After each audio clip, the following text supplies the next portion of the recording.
দিয়েছিলাম সবাই করে নিয়ে এসেছিস তো? হ্যাঁ ম্যাম। ম্যাম, আমার করা হয়নি। কেন? আজ বিকেলে পুনে দেওর বেড়াতে আসবে তো, তাই কাল একটি বিউটি পার্লারে গিয়েছিলাম। তা আমাকে ফোন করোনি কেন? আমিও চুলগুলো স্ট্রেটনিং করিয়ে নিতাম। ঠিক আছে বসো। তোমার হয়নি কেন?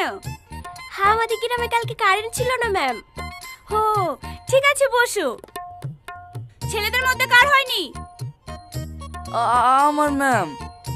করিসনি কেন? কালকে আমার চাচতো দাদি মরে গেছে তো, তাই করা হয়নি। দাদি মরে গেছে তো কি হয়েছে? হ্যাঁ, অঙ্ক তো দাদি করে দিত নাকি?